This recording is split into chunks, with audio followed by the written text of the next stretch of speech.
Hello, very good morning dear friends. This is Mahima and you are watching Rise Smart Hindi. तहे दिल से आप सभी का स्वागत है इस बहुत ही बेहतरीन से प्लेटफॉर्म पे जिसका नाम है rice Smart Hindi YouTube channel, जहां पे मैं फिर से आज फ्राइडे को that means 30th of June को लेकर आ गई हूं आप सभी के लिए वोकैब डेडिकेटेड क्लास, जहां पे हम सिर्फ और सिर्फ वोकैब पे ध्यान देते हैं।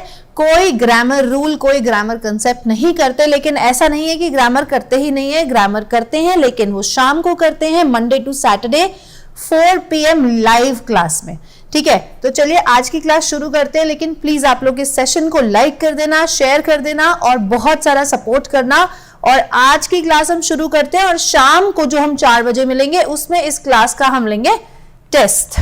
ठीक है जी, तो चलिए आज की क्लास हम शुरू करते हैं और पहले आ जाती है राइस स्मार्ट हिंदी की app. Now it's high time that you should download it and take this complete SSC solution, क्योंकि ये बहुत ही आपके लिए बहुत ही मिनिमल प्राइजेस में अवेलेबल है।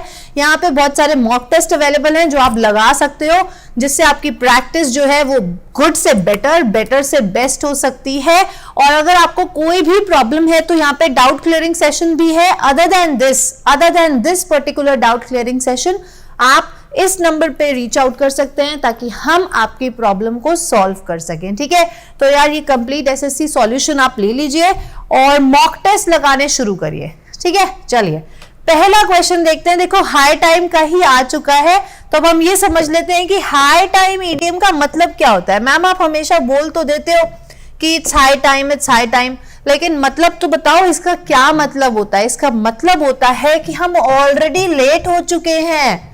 ठीक है, ये अप्रोप्रिएट टाइम जो था वो निकल चुका है, ये टाइम जो है वो निकल चुका है, अब हम ऑलरेडी बहुत लेट हैं, एग्जाम पास आ रहा है, तो हमें it's high time that we should download it. It's high time that India did something about the population problem. ठीक है, इंडिया को अपनी पॉपुलेशन प्रॉब्लम के लिए कुछ करना ही चाहिए।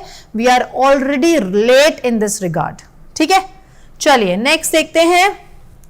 नेक्स्ट ईडियम आता है हमारा The authorities took him to task for his negligence। ठीक है, अथॉरिटीज ने उनको और उस इंसान को क्या किया, उसकी नेग्लिजेंस की वजह से। क्या कर सकते हैं, या तो हम निकाल सकते हैं, फायर कर सकते हैं, या फिर हम उनको फोर्स हिम टू रिजाइन कर सकते हैं, रेप्रिमांड कर सकते हैं, एडिशनल काम दे सकते हैं, या सस्पेंड कर सकते हैं उनका असाइनमेंट। आप लोग अपने आंसर्स जो है कमेंट बॉक्स में डालते रहिए। इसका आंसर है रेप्रिमांडेड हिम, उसको स्कोल्ड किया। ठीक है, उसको रिब्यूक्ड हिम, स्कोल्डेड हिम। ठीक है, तो ये सारे वर्ड्स हैं। टुक हिम टू टास्क का मतलब होता है कि उसको बहुत ज्यादा रेप्रिमांड किया। ठीक है, उसको डांटा अथॉरिटीज ने क्योंकि उसकी नेग्लिजेंस जिसकी वजह से काम खराब हो गया। ठीक है, चलिए नेक्स्ट इडियम देखते हैं। When the girl wanted to stay out past midnight, her father put his foot down। कई बार ऐसा होता है कोई हम चीज करवाना चाहते हैं, अपने पेरेंट्स को कन्विंस कर रहे होते हैं, तो या तो वो बोल देते हैं नो, क्लियर नो। कई बार ऐसा होता है कि हम बहुत जिद कर रहे होते हैं, मम्मी को मनाने की कोशिश करते हैं, तो वो क्या करती हैं, she clearly puts her foot down. इसका मतलब होता है कि वो चुपचाप वॉक्ड अवे डिसअप्रूविंगली, वो कमरे से बाहर चली जाती है बिना कुछ कहे कि तुम्हें जो करना है तुम करो, हमारी बात तुम्हें सुननी नहीं आती है। ठीक है, चलिए नेक्स्ट देखते हैं। The team put their plan into execution the very next day. ठीक है, तो एग्जीक्यूशन का क्या मतलब होता है बताइए। Put plan into execution, execution का मतलब होता है प्लान को कैरी आउट करना, प्लान को स्टार्ट कर देना, एग्जीक्यूट करना, प्लान फॉलो करना शुरू कर देना। ठीक है, तो started carrying out their plan. ये वाला जो देयर है ना, ये किसके लिए यूज हुआ है, ये टीम के लिए यूज हुआ है। ठीक है, ये बात याद रखना कि ये टीम के लिए यूज हुआ है। सही है, चलिए नेक्स्ट देखते हैं। The course of events made it necessary for Joseph to start working. जो इवेंट्स हो रहे थे, कोर्स ऑफ इवेंट्स थे, उन्होंने जोसेफ को काम करने के लिए पुश कर ही दिया, उसको काम करना ही पड़ा। He started working. तो इसका मतलब होता है जो अनएक्सपेक्टेड इवेंट्स होते हैं, ठीक है, back to back succession of a succession of unexpected events जो होते हैं वो कई बार मजबूर कर देते हैं आपको कि आपको कोई एक्शन लेना पड़े, आपको कोई काम करना पड़े। तो ऐसे ही जोसेफ को नेसेसरी कर दिया जोसेफ के लिए टू स्टार्ट वर्किंग। ठीक है, कोर्स ऑफ इवेंट हम यूज करते हैं सक्सेशन ऑफ अनएक्सपेक्टेड इवेंट्स के लिए। ठीक है, चलिए नेक्स्ट देखते हैं। The new law on right to food safety will come into force next month. ठीक है, जो ये नया लॉ आने वाला है राइट टू फूड सेफ्टी कि फूड जो है वो हम वेस्ट ना करें। ठीक है, ये बहुत इंपॉर्टेंट है। हमारे जो नेचुरल रिसोर्सेज हैं या हमारा जो फूड है, फूड एक जो रिसोर्स है, हम इसको वेस्ट बहुत करते हैं, है ना। तो इसको वेस्ट ना करके हम रिजर्व करें और हम उतना ही लें जितनी हमारी एपेटाइट है, जितना हमें भूख है, हम उससे ज्यादा लेकर उसको वेस्ट ना करें। और जो नेचुरल रिसोर्सेज की अगर हम बात करें जैसे वाटर है, तो use of water is very very important to use it correctly. ठीक है, कभी कभी हम लोग हैंड वॉश कर रहे होते हैं, टैप खुला रह जाता है, कभी कभी ब्रश कर रहे होते हैं, टैप ओपन रहता है, ये बहुत बड़ी वेस्टेज है। इसको हमें कंट्रोल करना चाहिए, इसको बिल्कुल बंद करना चाहिए। ठीक है, तो जो ये न्यू लॉ है it will come into force next month. इसका मतलब है कि ये जो है ये नेक्स्ट मंथ से इंप्लीमेंट होगी। It will be implemented next month, it will be in progress next month. ठीक है, चलिए नेक्स्ट देखते हैं seventh idiom. Mrs. Nayak opened the discussion on the alarming rate of poverty in India. Mrs. नायक ने discussion को open किया। Open का क्या मतलब है? कोई डोर था जो ओपन करा, जो गेट था ओपन करा नहीं ना, डिस्कशन को ओपन किया। इसका मतलब है कि डिस्कशन शुरू किया, to start the discussion. She started, Mrs Nayak started the discussion on the alarming rate of poverty in India. देखो यहां पे ना डिस्कशन वर्ड आ गया। कल हमने पढ़ा था कि डिस्कस अबाउट नहीं होगा, ठीक है, राइट है, क्योंकि डिस्कस के साथ प्रेपोजिशन नहीं लगेगा। लेकिन अगर हम डिस्कस को एज अ नाउन यूज करेंगे, जो कि डिस्कशन बन जाता है, जो कि इस सेंटेंस में भी हुआ है, ठीक है, उसके साथ हम प्रेपोजिशन यूज कर सकते हैं। We had a discussion about so and so. ठीक है, राइट। चलिए नेक्स्ट देखते हैं seventh idiom, to cool one's heel. बताइए, टू कूल वंस हील्स, अपनी हील को, अपने एड़ियों को आराम देना। टू कूल वंस हील्स का मतलब होता है to be kept waiting for some time, कुछ समय के लिए वेट करना, कुछ काम होने के लिए, या किसी इंसान के आने के लिए, या किसी इंसान के जाने के लिए, या चीजें ठीक होने के लिए। जब हम कहते हैं ना कि let's give it some time, ठीक है, चीजें ठीक हो जाएंगी, give some time to them, give some time to it. ठीक है, इस काम को थोड़ा टाइम दो या इस इंसान को थोड़ा टाइम दो। ठीक है, चलिए नेक्स्ट इडियम देखते हैं, टू पे ऑफ ओल्ड स्कोर। पुराने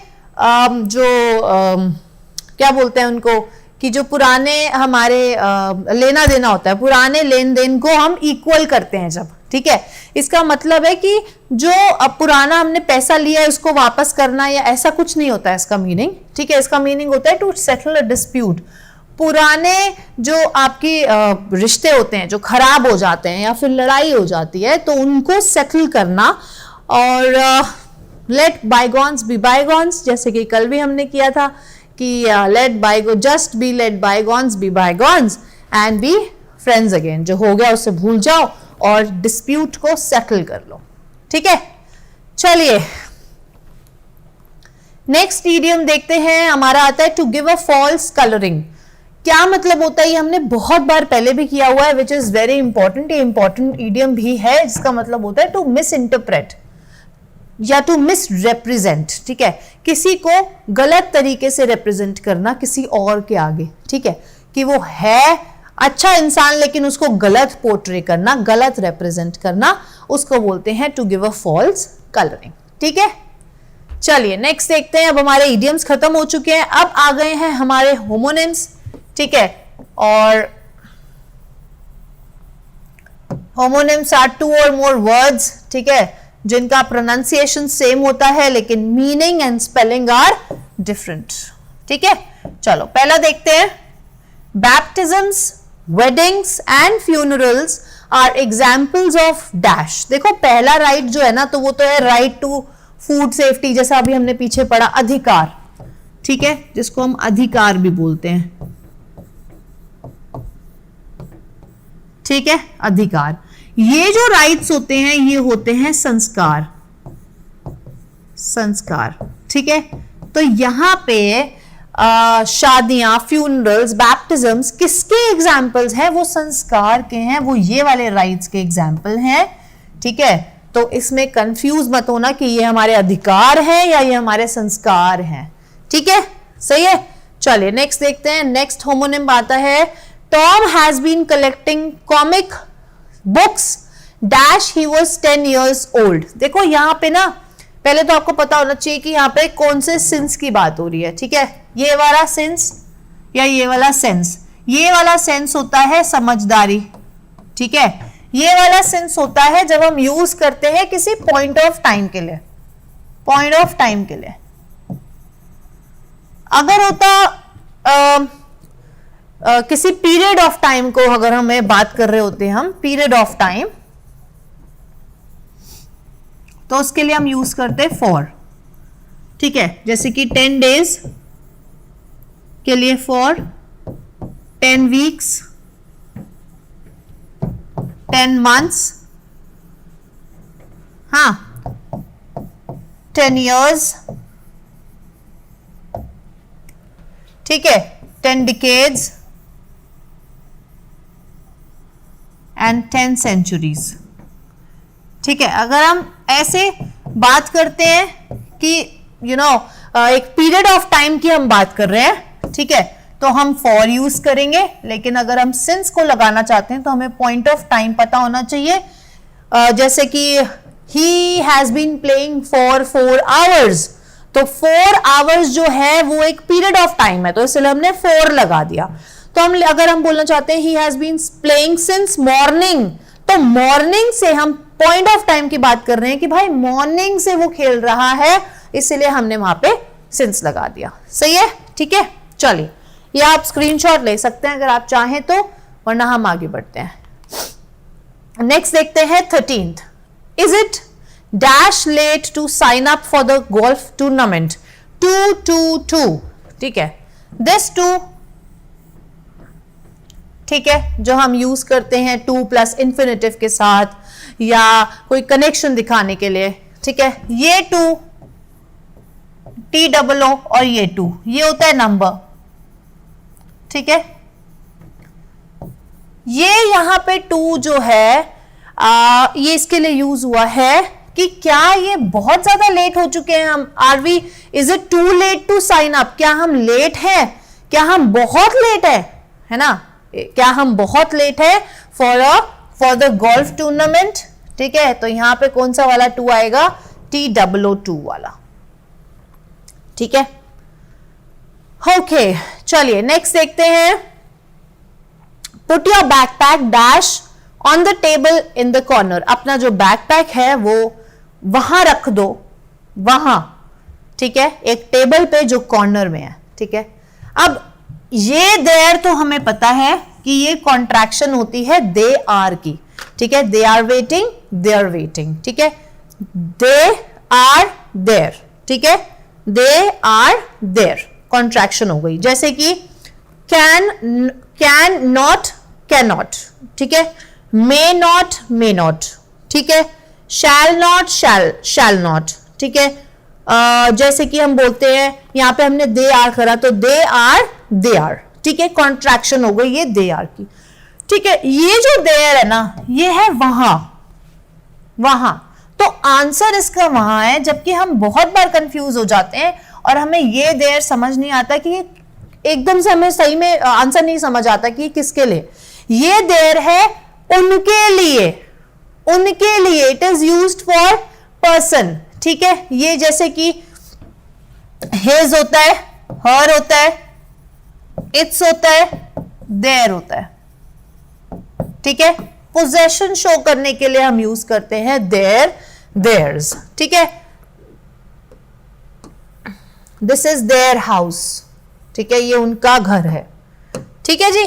चलिए आंसर THERE, जिसका मतलब होता है वहां, ठीक है, यहां, हेयर, देयर, वहां, ठीक है। चलिए नेक्स्ट देखो। अच्छा, यहां पे अगर ये होता कि पुट योर बैकपैक यहीं पे रख दो तो बोला जाता कि पुट योर बैकपैक हियर, ठीक है, लेकिन उन्होंने बोला कि उस कॉर्नर में जो टेबल है ना वहां पर रख दो, तो वहां पर के लिए यूज हुआ देयर, ठीक है, सही है। चलिए नेक्स्ट देखते हैं। The quarterback dash the ball to the wide receiver, ठीक है, देखो फेंकने को क्या बोलते हैं, थ्रो, जिसकी सेकेंड फॉर्म होती है थ्रू, थर्ड फॉर्म होती है थ्रोन, ठीक है। थ्रो होता है from one end to another,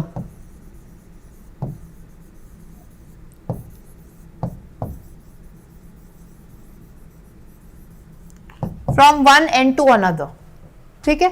we are through with it, ठीक है, हमने कॉन्फ्रेंस कर लिया, we are through with it, we attended from the starting to end, ठीक है, from one point to another, from one end to another end, ठीक है। चलिए नेक्स्ट देखते हैं। 16th, the government has the right to dash the stolen property. सी, देखना, seize, ठीक है, ये वाला समुद्र वाला, ठीक है। सीज ये वाला होता है power to hold, power to hold, इसको बोलते हैं हम सीज, जो कि गवर्नमेंट के पास सीज, राइट टू सीज होता है। अगर कोई स्टोलन प्रॉपर्टी है तो उसको वो सीज करने का राइट रखती है गवर्नमेंट, ठीक है। गवर्नमेंट की स्पेलिंग में बहुत एरर्स होते हैं, आप लोग ध्यान रखिएगा, आर के बाद एन आता है पहले और फिर एम आता है, ठीक है, यूजुअली हम सीधा एम लगा देते हैं। चलिए नेक्स्ट देखते हैं। 7th, fierce winds dash all night during the thunderstorm, fierce winds, ठीक है, बहुत तेजी से हवाएं पूरी रात चलती रही थंडरस्टॉर्म के दौरान, और इट ब्लू, ठीक है, ब्लो, ब्लू, ब्लॉन, ठीक है, ये ब्लू होता है कलर, जिसको हम ह्यू भी बोलते हैं, ठीक है। चलिए नेक्स्ट देखते हैं। 18th, walking down the dash to get married can be scary, किन्हीं लोगों के लिए मैरिज का जो कंसेप्ट है वो स्कैरी भी हो सकता है, तो यही उसकी बात हो रही है।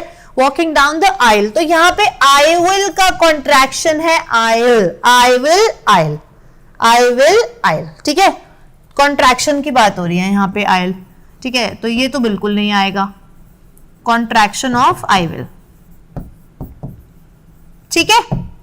ये जो आइल होता है ये एक ऐसा पैसेज होता है जहां पे दुल्हन चलकर आती है या फिर दूल्हा चल के आता है, या फिर एयरप्लेन्स में जो दोनों साइड सीट्स होती हैं बीच में एक पैसेज होता है, वॉकिंग पैसेज, उसको भी हम आइल कहते हैं, ठीक है। तो यहां पे ये वाले आइल की बात हो रही है। इस आइल का मतलब होता है an island, it is used for an island, it is for passage,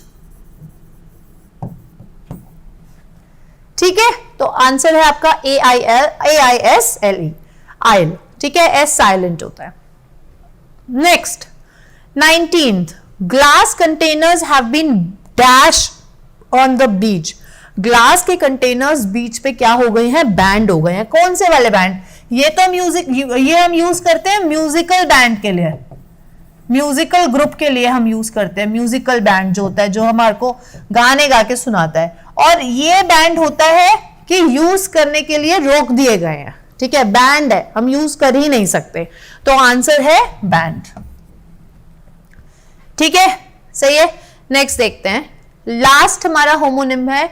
after running out of dash the baker had to stop baking, क्योंकि फ्लावर खत्म हो गया था। फ्लावर मतलब ये वाला फ्लावर जो हम यूज करते हैं आटा के लिए, ठीक है, तो इसीलिए जो बेकर था, जो केक बना रहा था या जो कुछ भी बना रहा था, उसको बेकिंग रोकनी पड़ी। ये वाला जो फ्लावर है वो तो हमें बहुत अच्छे से पता है, क्योंकि हम फूल तोहफे में देते हैं, और ये वाला फूल जो है वो फूल के लिए, गुलाब के लिए है, ठीक है। ये वाला फूल वो नहीं है जो आप लोग हमें बना देते हैं, ठीक है, आई मेड हिम फूल, ये वो फूल नहीं है, स्टूपिड के लिए नहीं है, ये वो है फूल जो आप देते हैं किसी को, ठीक है, गुलाब का फूल, ठीक है, राइट, बहुत सारे फूल होते हैं, ठीक है। चलिए, तो ये थे हमारे आज के 20 क्वेश्चंस, जहां पे हमने आज सिर्फ और सिर्फ 10 इडियम्स और 10 होमोनिम्स करे। ठीक है, तो अब हम मिलते हैं आज शाम को। लेकिन अगर उससे पहले इस क्लास से रिलेटेड आपको कोई भी डाउट है तो आप कमेंट बॉक्स में लिख सकते हैं, नहीं तो इस नंबर पे आप डेफिनेटली रीच आउट कर सकते हैं। हम आपको हेल्प करेंगे, हम आपको गाइडेंस देंगे।